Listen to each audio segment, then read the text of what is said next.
Good morning, everyone. Things have not quite gone to plan this morning, but we'll see how we go from now on. This morning, I will play a talk about Dharma, and we'll see how we go. It's a very long talk, so I'll probably play the first 20-25 minutes of it, and I may play it another time later on. So first of all, let's all bow down to Shri Mataji, welcome her into our hearts and get settled into meditation. Jai Shri Mataji. Raise our Kundalini and put on a bandhan.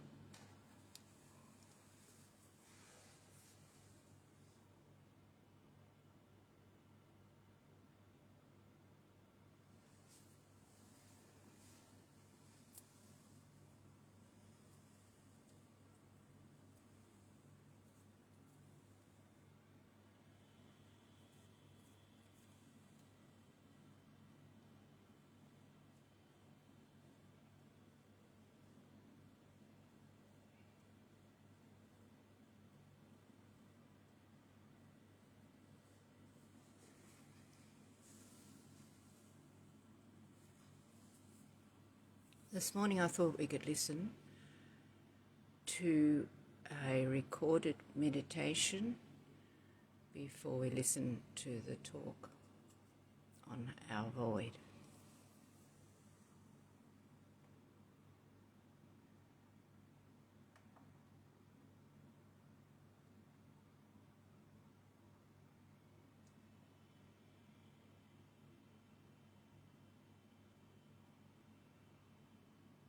Set ourselves up for the day. We can meditate on the void and on the spirit. So we begin by raising our Kundalini and putting on a bandhan.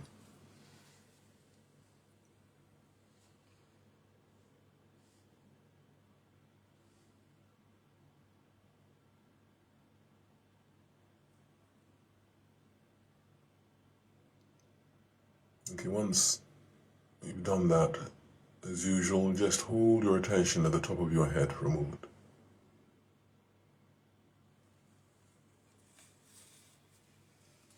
And it's likely that the Kundalini will begin to rise and you'll feel her as a coolness on the top of the head.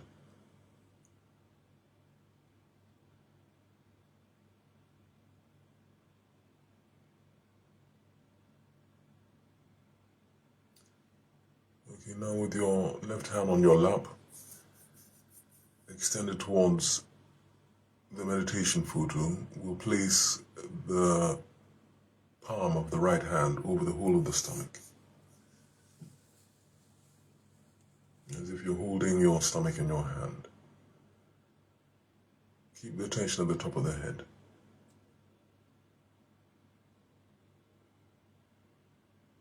And just feel the connection between this area where you have your hand, which is called the void, and the sahasrara at the top of the head.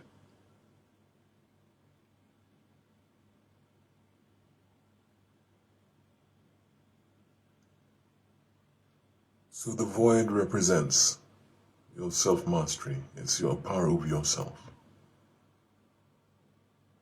It's the center of your vitality, your energy, your equilibrium.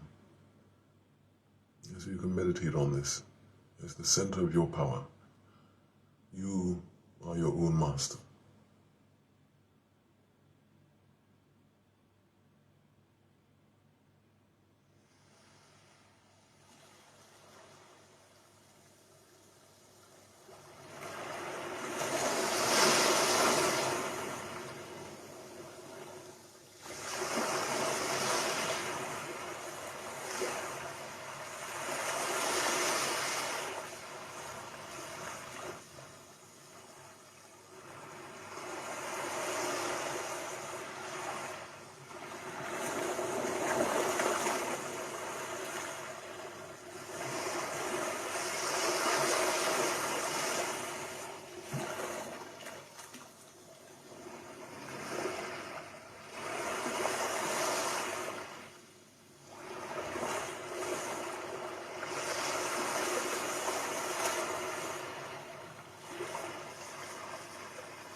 Any anxiety we sometimes feel at the beginning of the day when you're thinking about the day ahead, especially at work,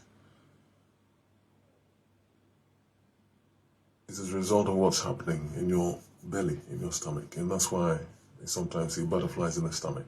So any nervousness, any anxiety, it can be calmed down by just holding your hand like this over your stomach.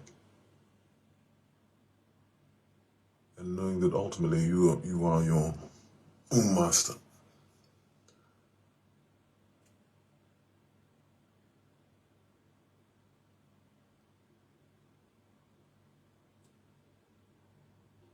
Okay, so what we'll now do is we'll take the right hand and place it on the left heart. And again, just feel the connection between the spirit, which this represents, and the top of the head.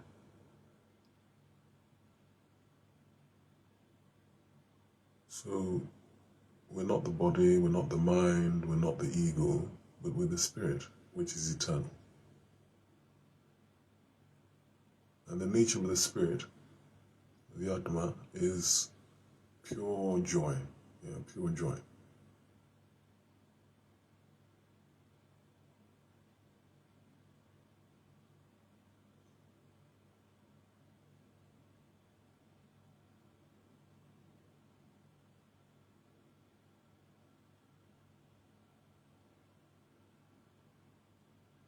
And if you affirm to yourself that you're the spirit, it does help. So we can repeat a few times, Mother, I am the spirit. So we'll say that a few times. Mother, I am the spirit.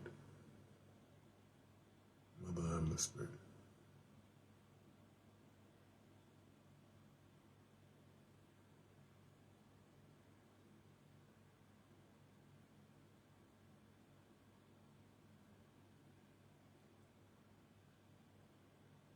Okay, now put your right hand back down. Put the full concentration of your attention at the top of the head, and just sit. And hopefully you've got to the point now where you can feel the flow of coolness at the top of your head. And this is how you enter this wonderful state of thoughtless awareness.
let us listen to the talk from 1985 on Dharma. We evolve, that means we get our sustenance as it is. This sustenance that we have got as a human being, well, it is to be manifested on the 5 elements that we have within ourselves. The source is there, but we have to reach it to its different elements. When this interchange takes place, or we can say when we have to put this force outside.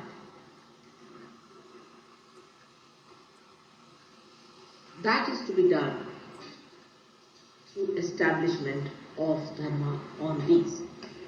Like the superimposition, or you can say the connection. Like we can say there is sun. Sun is the source of light. And the source of light has come to this earth, which is created out of the 5 elements.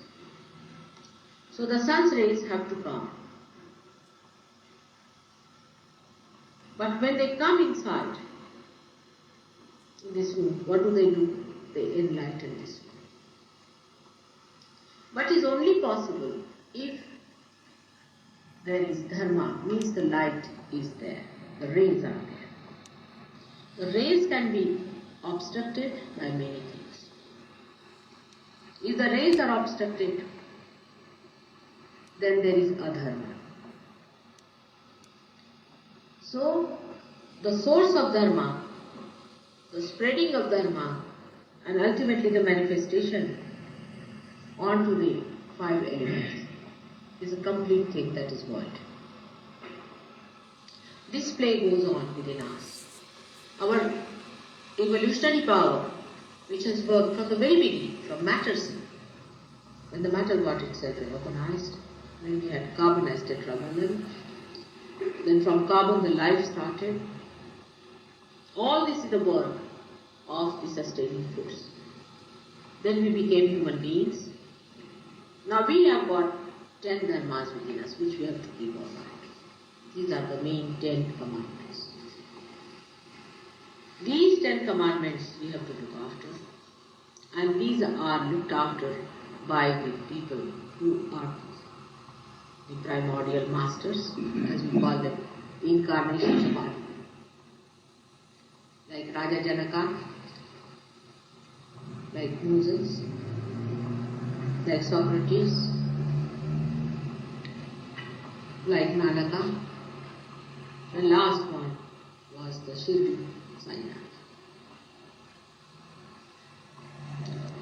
This is the principle, is there, is the primordial master. Now there is another principle that is in there, by which you receive it.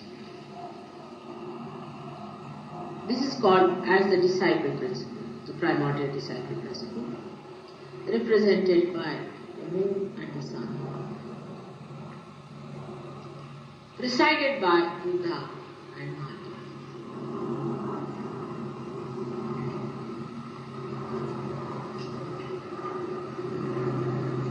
So this disciple element, if it is not in you, you cannot receive it.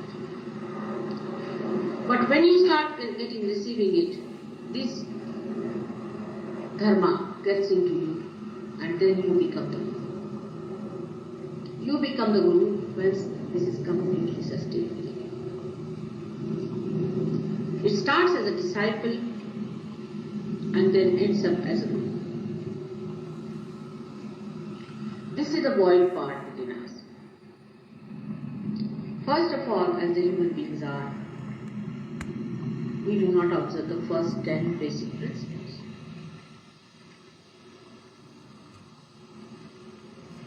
In this country, for example, or in the West, we observe the 5 of them because of law. In the countries like India, they observe the rest 5 because of their society. So in any way, we are lacking some. 5 are missing here or 5 are missing there. This is the situation of the Dharma today. The gurus and the disciples, they do this connection. And then the matter, which is created out of 5 elements, get vibrated. You can enlighten the matter. When the Dharma is complete, you can enlighten the matter. The rituals that these people used, which was called as Dharmic Krityas, they call them, these are the deeds of Dharma, is to worship, to do puja, and to pray to God, and to do all these things. Prayer. All these things, after some time, became absolutely dead in it.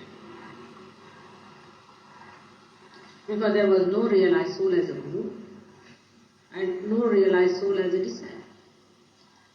So it was just a joke going on, you see.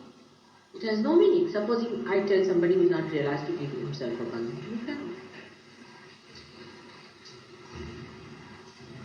He's coming back, don't you worry. Both of them have run away. Because he runs somehow. The sister is realized, the wife is realized. Born. But the husband is like that. What to do? He came, ran away halfway, he still cannot decide which way to go. Mataji touched his hand.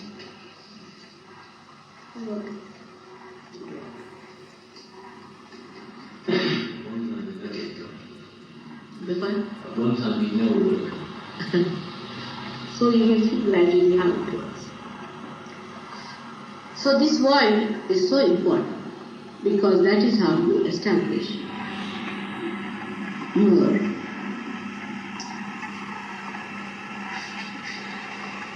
receiving ends in your being, the 5 elements within you. You know the 5 elements that exist.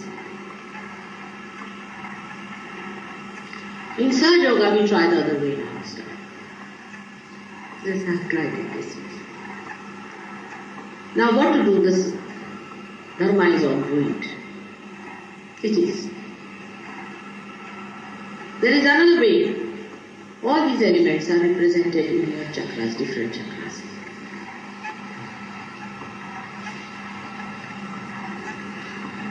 So why not take the Kundalini through these chakras and enlighten the elements themselves?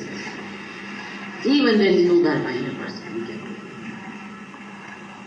But then the Kundalini goes back to all the places which you have missed. But if you have been to some guru and you have bent your head before him, then the Kundalini stops at point. It doesn't go, it goes here and there, and it just stops. It doesn't go. It's very different. You have seen the void pulsating. So it just doesn't rise. It always goes back into that bottomless pit, as you can call it. It always sucked into that again and again if you have had a guru. So we try to remove the guru from your mind by so many ways. Deny them completely, absolutely, so that they get out of your minds. And again raise the Kundalini. And from the innermost, the Brahma Nadi as they call it, the innermost Nadi, is a Sukshma Nadi. Otherwise you cannot reach there. From outside you go on cleansing until you reach there, you find you cannot pierce it. But outside cleaning helps you in one way, that the Brahma Nadi becomes wider. The Nadi that is in the center of Sushumna. If there's less pressure, then it is a wider one. So for Kundalini rising, there's a better chance. But in Sahaja Yoga, the subtlest of subtlest Kundalini we catch. And thread it microscopically inside. And take it. And by taking it out, what happens? These chakras definitely get enlightened. They expand. That's how we expand the Sushumna. Expand the Brahmananda. This is the trick of Sahaja. Because this cleansing is going to take too much time, as you said. The whole thing is to be cleansed out. And then it is to be released. And then you have to meet some guru who has to take it. So this sadachar, whatever Buddha has said, the right action, the right that he has said, is the one that is Dharma. That's what he prescribed. But that doesn't work out with human beings. It's meant for people who are realized souls. Most of these religions are meant for realized souls. We can find them. Actually, realized souls only took to religion before. Those who were born again, Dvija, Brahmins, we took to religion. But the time has come for people who are non-realized also to take to religion and to receive his blessings. Sahaja Yoga is the only way one can do it. Is to take it in the subtlemost, innermost nadi, enlightened every chakra, increase the size of the chakra, pierce a little bit here, then again raise another thread, then again the third thread, like that. Go on expanding. This is all right.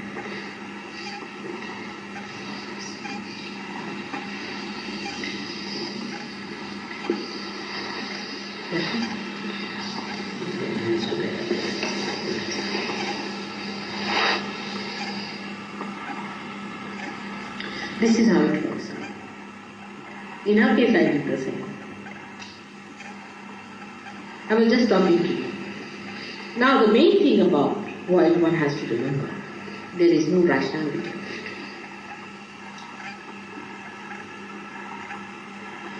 Is the hunger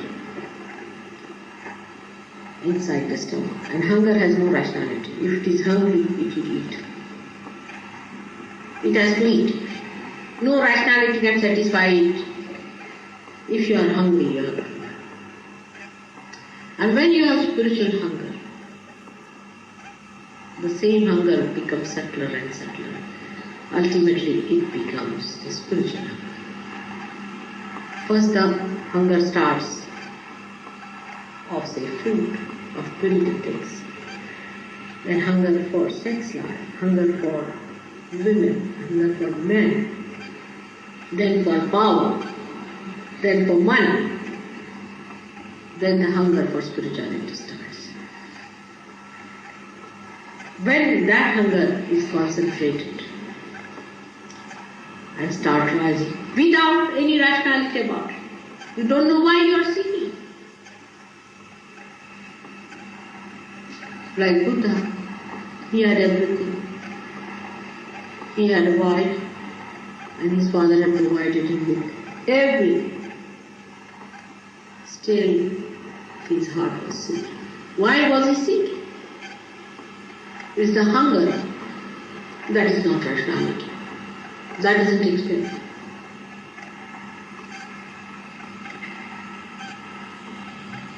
And then this hunger starts, and the way we quench that hunger is that. The way we keep it intact is the Dharma. Supposing you are hungry, you go and eat some poison, then it is a Dharma. I know you are hungry, but you have to eat proper food. The knowledge about that is Dharma. What food you must eat, what books you must read, what people you must meet, how you should live. What should be your attitude towards others' things, others' wives, children, daughters, everything relating to the other. All that knowledge is Dharma. But it has no rationality. Like you see a man ran away, say, with somebody's daughter. He would say, what's wrong? I cannot answer. I cannot answer. If a man has bad relations, say, with his own mother, he says, what's wrong in this? You cannot answer. There's no rationality. It is so. It is a fact. Thou shalt not commit adultery. Christ has said, even to have adulterous eyes is wrong. Right? The time it was Christ who came in. At the Moses time, people did not know this eye business. But Christ could see that, and he has said that those who have even adulterous eyes are committing a sin.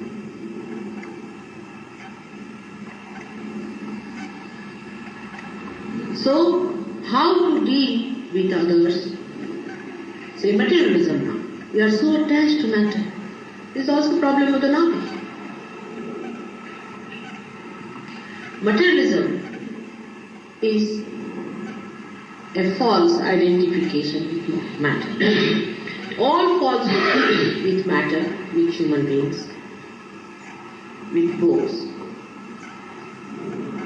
with all that is created, is the problem of Navi. So you can understand how important it is Navi.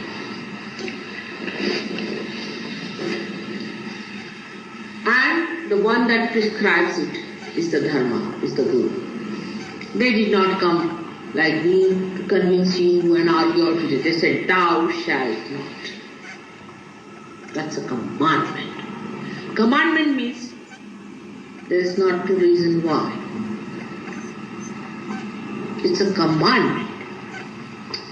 There is no rationality in that. Now the one who is dharmic does not think about sin at all.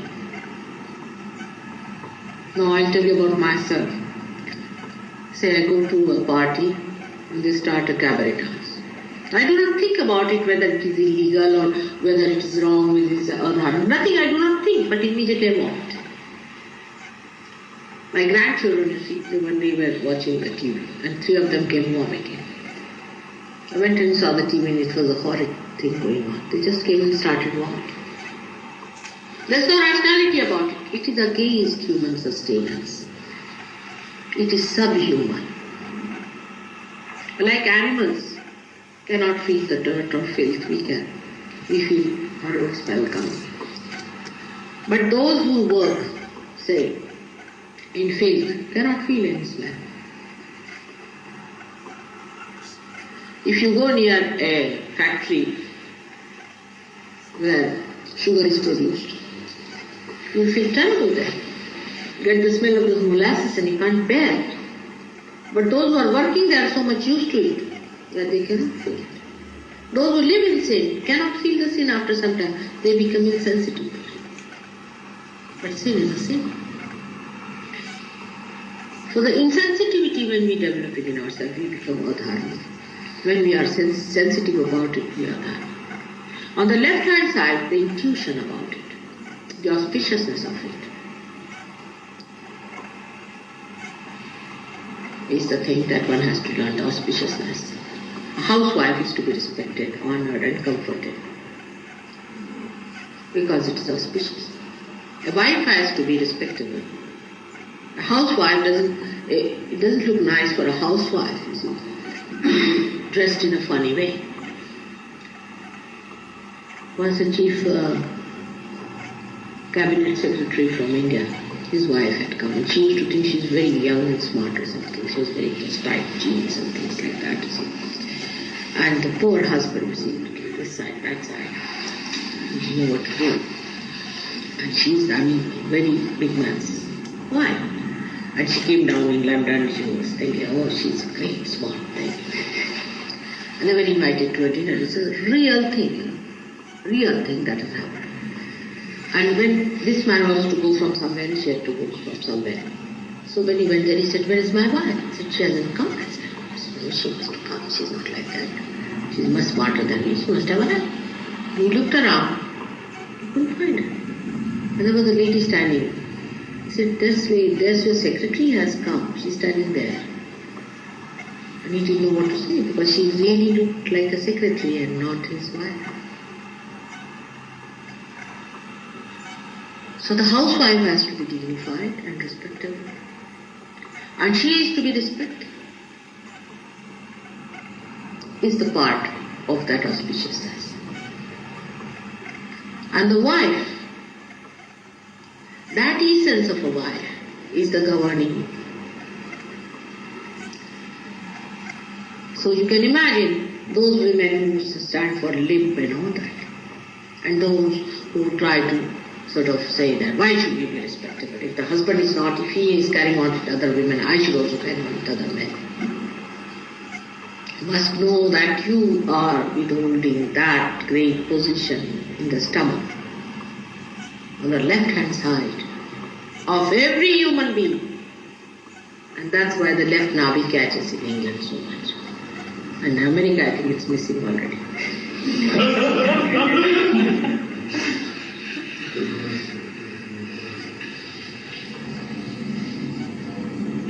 So that is to us, to a man, you see, who is so developed and so he thinks no end of himself, you see, and the civilization where work is so important and money is even more important than work is. For him, it's silly to think that a housewife's respectability is so important in the play of the universe. Yes, it is. Where the women become respectable. The whole, you see, that's the breaking point of the society. There the human beings will start destroying. That's the real atomic bomb you have got.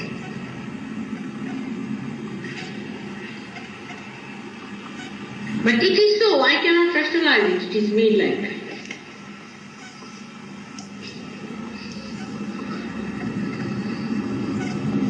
All the gurus have said you should not drink, even Moses. Every one of them have said you cannot drink. Means take any kind of alcohol or anything that will take away your awareness, because that is the place of your awareness. In the sense that whatever goes wrong here spoils your attention. And if your attention is spoiled, your awareness is spoiled. The attention is here. The attention is in the stomach, in the what. So how important is your attention? Wherever you put your attention, that works. When you are realized, then your attention is realized. Wherever you put your attention, it works like a spear. It works like a sword. It works like a loving hand. It works like a kiss. It works like a comforting heart. It is an enlightened attention on your stomach. You see, the mother has a child in the stomach. Oh, and how it looks after the child. A little pain. How it protects. All that is there is given to us through our gurus, our own beings, which are our masters. Who teaches? The stomach teaches you. Your stomach is your guru. Amoeba became a human being through this stomach only, through the hunger it had. If it did not have hunger, it would not have grown. And the hunger teaches you. And when you learn it properly, then you become the guru yourself of the whole world and the universe.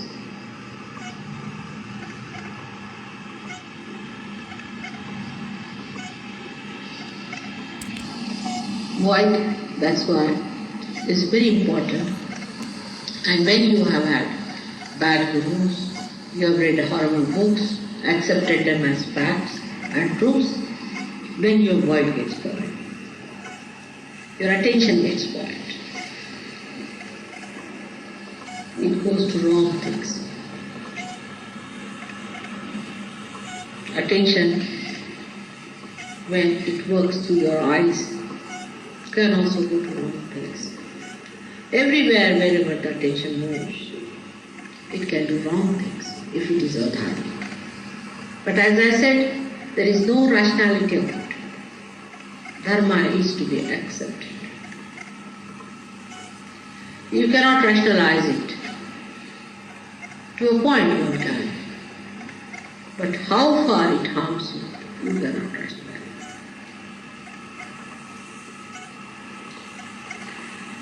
And then the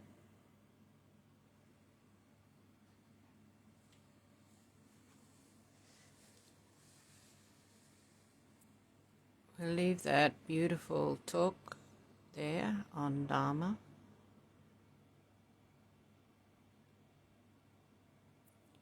Now let us settle back into meditation.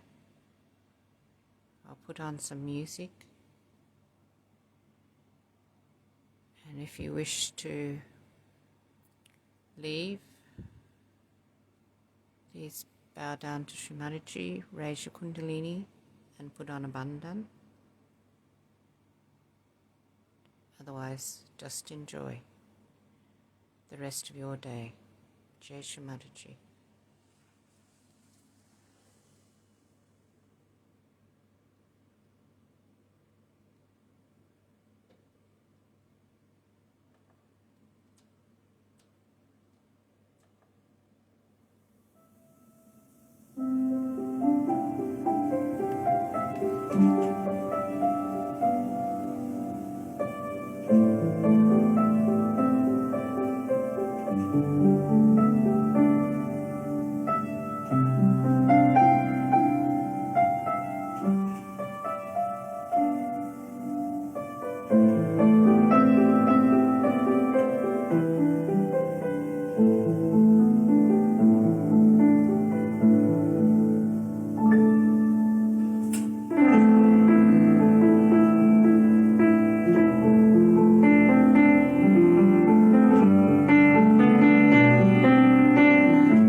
you.